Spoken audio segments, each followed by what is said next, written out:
Hello mga madi, bago ang lahat, i-intro muna natin yung mga sayawan ng mga dakilang OFW mga madi. So bago ang lahat, mag-get ready with me na tayo mga madi. Charurut! So kailangan talaga mga madi, voice over ko muna to bago i-upload mga madi. So madali yan at fast forward lang to mga madi. Katulad ng video mga madi na nagmamadali sila dyan mga madi. Kasi nga fast forward nga ni Bongol. So ito mga madi, nandito pala kami sa dressing room kasama yung Disney princess namin mga madi na number 1 siya sa contest mga madi. At kailangan talaga namin dyan mga madi na i-assist siya kasi hindi pwedeng hindi siya namin i-assist mga madi. Siyempre, princess nga ni, kailangan talaga madaming alalay. So nandyan kami dalawa ni Kim mga madi sa dressing room. Ay aba mga madi, first time ko to sa ano mga madi, sa dressing room ng studio na yung malaki. Aba, ignorante ang inday. So yun ang mga madi. So let's go. At andito na kami dalawa ni Kim mga madi, nag-assist kami na Jubilin. So pasensya na po kayo mga madi kung pa-forwarding to mga madi. Hinahanap niya yung video niya mga madi kung nasaan ba daw siya. Bakit hindi siya kasali? Andyan siya mga madi. Tingnan nyo na lang dyan ang itsura niya mga madi. Andyan naman talaga siya mga madi. Kaso lang, labas-pasok sa dyan mga madi. Ang naiiwan lang talaga dyan lagi is kami dalawa talaga ni Kim. Bumabalik naman dyan si Yam kasi ang dami niya kasing ganap. Ang dami niya rin ganap sa labas mga madi. Kaya kami busy dyan kami sa loob. Hindi kami pwedeng maglabas-labas kung hindi pa kami natapos mga madi. Kasi nga, kailangan talaga kami dyan ni Inday Joby. Kasi yung Disney Princess namin mga madi number 1. So kailangan talaga maaga siyang matapos. Kasi pag tawagin ng judges doon mga madi ay yung MC, kailangan nakahanda na siya mga madi. Kaya talagang assist talaga kami dyan sa kanya mga madi para matapos naman siya mga madi. At wala nang problemahin mga madi. O, ayan naman siya mga madi. Hinahanap niya talaga yung video dyan mga madi. Nasaan ba daw siya? Ay sorry na po yan. Kasi matagal ko talaga siyang na voice over at mai-upload tong video na to mga madi.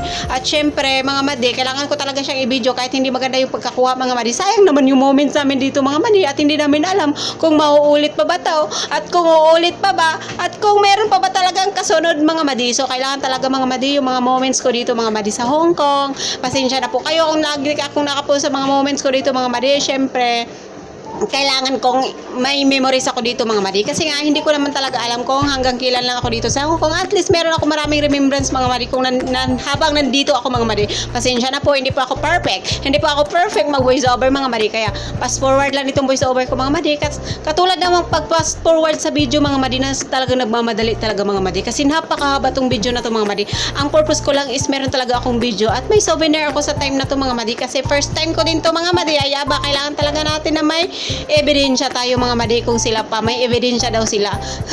Ay, pasensya na po kayo kasi mahilig lang talaga ako mag-video mga madi. Yung purpose ko talaga yan, pang memories mga madi. Dati pa talaga. Kaya yung moments na to, syempre, hindi na rin ako nagpapahuli. Ayan pala dyan mga madi. Si Kim pala, siya ang designer at saka hairstylist. At si Yam naman, siya yung director namin, narrator na siya sa talent ni The Joby. At yun na nga, nag-on the spot kami sa talent namin na grabing tawa nila mga madi. So ako naman dyan, taga-makeup din ako ni Jovelyn. So nag-retouch na lang ako dyan sa makeup niya mga madi kasi hindi naman talaga ako nag-makeup sa kanya ng pinakauna talaga madi. Retouch na lang ako dyan mga madi. Kaya syempre hindi naman ako sanay sa mga pa-contest talaga ng mga malaki ang na dito mga madi kasi hindi naman talaga ako ganun ka-professional. Kumbaga yung sa akin mga madi, nagpapasalamat na lang talaga ako na nakarating ako sa mga ganito mga madi na hindi ko talaga inaasahan. So, good experience na rin mga madi na nandito ako sa Hong Kong na may mga ganito-ganito akong ganap mga madi. Kasi nga, napakasaya naman talaga mga madi kung nandito ka sa mga ganitong event mga madi na hindi ko talaga ito napupuntahan dati. As in, lahat talaga ng ginawa ko is dito sa Hong Kong, first time ko. Kaya, sobrang kinikip ko yung mga memories. Kasi nga, hindi ko alam kung magtagal ba tayo dito, makauwi tayo, hindi na ba tayo makabalik. Kaya nga talagang tinitreasure ko yung mga memories ko mga madi, kung anong mga ginaganap ko. Kasi ganun talaga ako mga madi. Small things talaga mga madi, tinitreasure ko talaga yan mga madi. At kinikip ko as a good memories mga madi. Lalo na kasama kong mga friend, ganyan. Talagang pinapahalagahan ko talaga siya mga madi. Sa ito mga madi, gutom na yung Disney Princess namin dyan kasi nasubuan na lang siya ni Frenny. Kaya kailangan talagang makalaman yung tiyan mga madi kasi baka mamaya anong mangyari char. Wala naman sa awa ng Diyos mga madi. Success naman po yung event na hindi naman kami na wala sa mga madi sa top. Nag-second runner up naman yung Disney Princess namin mga madi. Worth it naman mga madi sa mga niya kasi syempre lahat naman ng contest ay may effort talaga. Kaya natutuwa na rin kami sa niya mga madi, na-achieve niya mga madi. At least good experience na rin yun para sa kanya mga madi at dagdag ng memories din na kung ano din mga ginagawa nila dito sa Hong Kong mga madi. At yun mga madi, kailangan ko siya talagang i-retouch kasi nga ano na siya sa gown mga madi, present na niya yung gown ni Inday Kim na super bit ko talaga yung combination ng kulay. Gold and black, black and gold, silver, gold, at saka gold ang favorite ko na kulay mga madi. Depende sa combination, basta silver gray. Silver gold, at saka black and gold. Ay, napakaganda ng kulay na combination yan mga madi. At yan na nga mga madi, tatlo kami dyan. Pero hindi makikita siyan kasi nga, sorry na po, yung cellphone ko walang stand at saka hindi talaga makapture yung buong area dyan mga madi. At napakadami namin dyan mga madi, mga ilang contestant sila dyan, buti na lang 2 dressing room. Napakaganda ng dressing room nila dyan mga madi, malaki siya, as in malaki, at ang ganda pa ng dressing room, malinis. So, at yun na nga mga madi, nagkalat yung mga gamit namin dyan kasi nga makeup area yan dyan at saka dressing room nga ni, kaya madami siyang gamit. Kaya yun na mga madi, ini-enjoy na lang namin yung time na dyan, yung moment na yan na matawagan na yung Disney princess namin mga madi. Ay, yung katabi niya mga madi, kasama pala yan sa contest mga madi, kasama niya yan mga madi. Lahat na yan sila dyan mga madi, nagbibihis ng gown na mga madi para mag-present na mga madi at maghahanda na lang kung sino yung tatawagin ng una at sinong kasunod ganyan, para naman presentable naman yung mga suot nila dyan mga madi. Ay, maganda talaga yun, manood pala mga madi sa mga ganyang mga event, as in, kasi napakasaya talaga mga madi. Ay, swerte naman yung Disney princess namin, sinusubuan siya niyam dyan, kaya baka magutom siya kasi nga wala pa daw siyang almusal. O siya naman yung nagsusubo, ay aba, kumakain din yan. Sinusubuan niya din si Jubilin, baka maubos niya yung pagkain ni Jubilin, hindi pa siya nakakain. O diba? Ay, baka naubos niya yung pagkain ni Jubilin at hindi pa si Jubilin nakakain, inubos na niya. O ganun pala yun, baliktad, sorry na po. Yun mga madi, pagkatapos yan kumain ni Jubilin, ay aba, sumusubo din yan si mga madi kasi gutom na nga din siya. Kaya nga kami pagkatapos namin dyan mga madi, talagang sobrang gutom namin ni Kim. At wala na kaming pakialam doon sa may backseat. Kumakain kami doon sa plastic. Ay, wala namang problema kahit saan kami kumakain mga madi. Basta hindi na namin iniisip yung mga madi kasi nga gutom na rin kami mga madi. Pagod na din, ganun. Pero worth it naman yung pagod mga madi. Masaya pa, nakapagsayaw pa nga sila eh. Kami, diba kami yun? So, nakapagsayaw pa nga kung pagod. O, wala na, hindi na alintana ang pagod. Basta ang iniisip namin, masaya kami. Ganun lang mga madi, napakasaya namin din sa time na to mga madi. At ito na mga madi, yung mga ganap pala dito mga madi, talagang pinaghandaan talaga yan mga madi kasi ilang contestant sila dyan ang lumalaban, 10 ba yun? Yung hindi ako nagkakamali, parang ganoon, mga 10. So, ang ganda panoorin kasi hindi kami nakapanood talaga sa mga actual talaga mga madi kasi nga doon na kami nakalungga, dyan na kami nakalungga sa dressing room, hindi na namin napanood. Kumbaga yung napanood namin mga madi, yung talent lang namin na ginanap at saka yung pagtawag na kung sino yung mga nanalo at saka yung sasayaw-sayaw. Kaya sinulit na lang namin yung time na yun. Doon na lang yung naabutan namin kasi yung mga contestant na nagre-represent doon, hindi na kami nakapanood kasi nga nandito kami sa kay Jubilin. Nandito kami nag-aano sa kanya, nag-aayos. Kaya okay lang yun. At least nakapanood naman kami sa sa final na result chart. Yun yung exciting part doon eh. Di bali na hindi kami makapanood sa mga nila, basta sa exciting part na nakasama naman yung Disney namin sa top 3. Sulit na yun mga madi, worth it na yung pagod at ang namin na hindi kami nakapanood. Basta masaya na kami dyan sa nasungkit. Ang ganda ng gown na pagkagawa ni Kim. Gustong gusto ko talaga yun, lalo na yung bulaklak. Ayan na mga madi, pinaupunan namin yung Disney princess kasi napagod na daw siya kakatayo. At minsan naaapakan ko pa nga yung ni Juby eh. Yung gown niya yung nakalawit. Kasi minsan ako kasi makilos ako, magalaw. Tsaka nag-a-assist din ako mag-makeup sa number 2.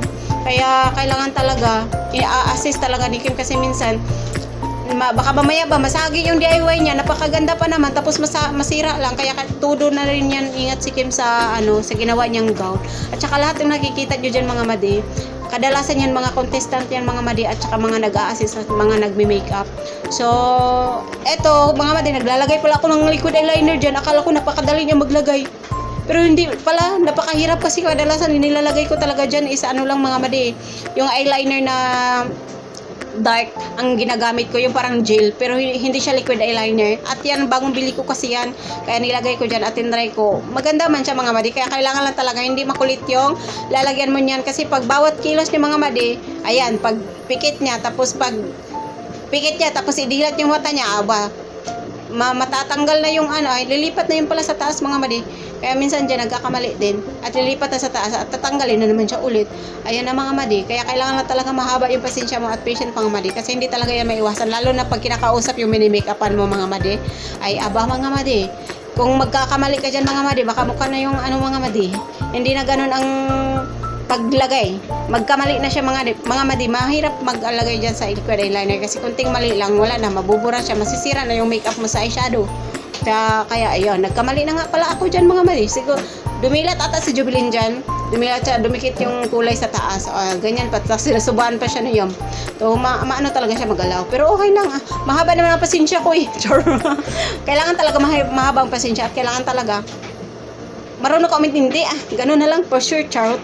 So, yun ang mga mali, kailangan ayusin yung ano talaga para hindi naman pangit yung kinalabasan.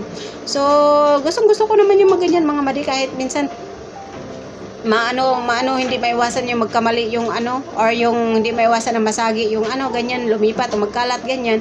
Kailangan lang talaga mahaba yung pasensya mo mga madi. Ganun talaga. Kasi kung wala ka pasensya, baka mag-away na kayo ng mini-make-upan mo mga madi. Ayan tapos na yun dyan mga madi. Inaayos na lang talaga namin kung meron pa siyang aayusin ganyan ganito. Pero syempre binubusog pa niyan si Jubilin dyan kaya para hindi naman siya magutom. Kasi gutom na nga talaga yan dyan siya mga madi kasi nga hindi siya nakaalmusal, hindi rin nakaumagahan. Anong oras na to? Ata? Basta hapon na yan. Basta hapon, hindi ko alam anong oras na dyan. Ayun, nilalagyan ko pala siya ng highlights dyan. Kaso lang, hindi naman siya masyadong kita yung highlights na nilalagay ko dyan mga madi. Glitter siya na parang golden yellow na combination din sa ano niya, sa damit niya na may yellow gold. Kaya, ang nilalagay ko hindi siya masyadong halata. So, yun ang mga madi. Masaya talaga. Good experience talaga to mga madi na hindi ko makalimutan. Kasi nga, syempre, ikaw ba namang makalimot mga madi na nakaakyat ka ng stage na hindi mo inasahan na nakabandage yung liig mo at saka paa. Tapos pinakyat-akyat ka pa doon at pina-stay ka doon ng mga ilang minuto para mag-ano nga sa prize mga madi. Kasi nga nanalo kami sa raffle sa PNB Bank na voucher. So, inano ko na talaga to na good memories at saka unforgettable moment, charurot. So, yun lang mga madi at malapit na kaming matapos dyan mga madi. Talagang inaano ko kasi kung may mga kulang pa ganito yung kilay kasi medyo na nabura, tapos pag may nakita akong medyo may lalagyan siya, nire-retouch ko na siya mga madi para hindi makalimutan. Hindi ko masyadong minamadali kasi napakahaba yung oras namin dyan. Kaya marami pa talagang time na talagang titingnan siya kung may mga kulang pa or ano. So, yun lang mga madi. Nag-enjoy din talaga ako dyan mga madi. At yun na mga madi. So, ito na lang mag-video ng mga madi kasi napakahaba ng mga madi. Masakit na lalamunan ko mga madi. Hindi madali mag-voice over mga madi kasi masakit sa lalamunan. At hindi mo na alam kung ano sasabihin. Basta madami na akong sinasabi. At yun lang mga madi. Nabulol na ako. Buti hindi nila ako binansagan na Madam Kilay. Muntika ng mga madi. Ayun, pag nakita nila ako, syempre nagdala na din ako ng blade. Bawat di ko po may blade. Kasi nga, pag nakikita nila ako ay magpakilay, ganito. Gustong-gusto ko din kaya yan mga madi. Ay, dati pala nung nag-aaral ako, nagkikilay ako sa mga friend ko. O, nagkikilay ako ng blade din yung gamit ko dati, pero hindi pa talaga yun nila alam. Kasi nga, hindi naman usos dati yung video-video. Yung cellphone natin dati, kipad-kipad lang naman. Wala mang video-video na mag-post. Ngayon lang naman na merong mag-post. Kaya alam nila na nagaganyan ako. Pero ang nakakaalam yung mga close friend ko lang. At saka nagugupit ako ng buhok. Abay, ang dami ko talagang gustong gawin mga madi kasi unlimited na ako eh. Ay, unlimited all around pala. O, all around. Ang dami kong gustong gawin sa buhay mga madi. Hindi ko na nga mapukusan kung ano ba talaga yung talent ko. Basta lahat ng ginagawa ko, gusto ko talaga siya. Doon ako nag-i-enjoy eh. Kaya hindi ako nabuburing sa buhay ko kahit mag-isa. Kahit ano na lang ginagawa ko. Ay nako, ewan ko na lang. Basta ginagawa ko na lang yung mga ginagawa kong nakakasaya sa akin. So, fulfilled na ako dyan. Wala nang problema sa akin yan. Kaya wala na akong time mag-chismis kasi puro na lang sarili ko yung natupag ko. Oo mga madi, dapat ganyan din kayo minsan para wala kayong maisip na mga bad dyan at hindi kayo makahanap ng away. Mag-focus kayo sa sarili nyo. Mag-focus kayo sa sarili nyo at tulad ng ginagawa ko. Wala na akong time mag-chismis pero hindi naman talaga ako mag-chismis sa mga madi. Ayoko ng ganun. Ayoko ng mga bad char. Masyado akong mabait na nila lang. Ay naku mga madi, ewan ko na lang. Ayoko talaga may kaaway. Ayoko din kasi nga ayoko may kaaway, ayoko magbully, basta ayoko ng bad. Kasi ramdam ko na yun kung anong feeling ng ibubuli. Kaya bihira ako may kaaway. Pero wala, ewan ko lang. Siyempre, hindi naman may iwasan sa buhay natin na meron tayong kainisan, ganito, ganyan. Pero wag, hanggat maaari, iniwasan ko yung away. Kasi pag ako nagalit, ayawan ko na lang. Kahit na sobrang bait ko mga madi at pumapatol din ako mga madi. Depende yan sa kasalanan mga madi. Ay aba, hindi rin ako maatras. Ay abaw. Kahit gaano natin kabait mga madi, meron din tayong bad side. Pero syempre, iniwasan ko talaga yan. Basta wag lang ako unahan. O diba, sobrang bait ko pero kabaliktaran din pala pag ako ang nagalit. Ang haba ng pasensya ko, kabaliktaran din pag pumutok na yung pasensya ko. Kaya yun mga madi. Pasensya na kayo sa voice over ko mga madi kasi madalian lang yan mga madi. Ang importante na voice over ko yung video na to at may upload ko. Syempre, memories nga ni. Ewan ko, hindi ko na nakikita siyan dyan. Baka lumabas na siyan kasi pasulpot-sulpot lang siyan dyan eh. Kaya sabi niya wala siyang picture, wala siyang video. Pero meron siyang nakaka-capture doon na konting video lang kasi lumalabas naman siya. At saka pabalik-balik lang siya kasi nga minumonitor niya yung iba. Ayan pala siya, hindi pala nakuha sa video. Kasalanan niya rin yun kasi ginalaw niya yung cellphone. Ang kukulit namin dyan mga madi. Ayan, ilang bisis na ako umaayos sa cellphone dyan kasi nga natutumba siya. Wala nga talaga akong stand mga madi kasi may stand ako dati naputol nung kakakabalibol. Bit-bit ko lagi tapos minsan hindi na nagagamit. Ayun, naputol na. Hindi ko na siya talaga ginamit. Kaya dyan, kung kahit saan na lang nilalagay ko yung cellphone, basta lang makaka-capture lang ng video dyan mga madi. At least may memories nga mga ni. May memories nga ni. Bungol. At saka ayan na naman siya, natabunan na naman siya dyan. At saka yung pag-wake up ko, pinagpatuloy ko pa din. Siyempre, tinitingnan ko kung ano pang gusto yung uulitin dyan. O ganito, ganyan, idadagdag. Para man lang maganda yung reflect. At saka yun mga madi, ang ingay man namin dyan sa loob mga madi. Kasi ang dami namin dyan mga madi at nagtatawanan dyan sa mga loob. Hindi lang marinig kasi kaya hindi siya marinig kasi nga bino-voice over ko nga ni, hindi marinig yung ingay namin dyan, pero pasensyahan nyo na yung video ko kung saan na siya napupunta, yung minimake-upan ko, hindi videohan, kalahati na lang ng mukha niya at yun. Ayan, ayos na naman. Kasi nga, ang gulo-gulo namin dyan mga madi. Ayan na. Nilamig na ang Disney Princess mga madi. Tapos na mag-makeup, tapos na mag-hairdo, tapos na rin sa costume. Nag-aantay na lang kami kung mag-ano na siya mga madi. Kasi number 1 kasi siya. Kaya mahaba yung time namin dyan sa pag-prepared mga madi. At thankful na din na number 1 siya kasi meron kaming mahabang time na mag-prepare mga madi. At ayan na, ang gulo ng namin mga madi dyan. Ang gulo. At ayan na mga madi, tapos na. At hinahanda na namin kung lalabas na siya at inayos siya ni Kim. Ayan naman ang gawa ni Kim na gawon mga madi. Sobrang beat ko talaga yan mga madi. Alam nyo ba, favorite ko yung mga golden, black and gold. Silver gold, silver gold, black gold. Favorite ko talaga yung color na yan. Gray, silver gold, basta may mga gold. Ang ganda-ganda mga madi. Nakita ko yun sa personal talaga. Sobrang ganda. Gusto ko nga sana siya isukat kaso hindi pwede. Ako talaga hanggang sukat lang naman ako. Hindi ko talaga naranasan yung ganyan-ganyan mga madi. Ay, ewan ko na lang. Hindi nga ako marunong mag-hair sa aso. Ito na yung mga madi, ang final. Nakuha niya mga madi sa costume niya. Ayan na, ang ganda. Sobrang ganda talaga mga madi. Siyempre, hindi naman tayo ang pipili ng madami naman silang magaganda doon. Kaya thankful na din na natapos yung event na to na hindi siya nalaglag at naka second runner up. So once again, congratulations, Dai Jubilin!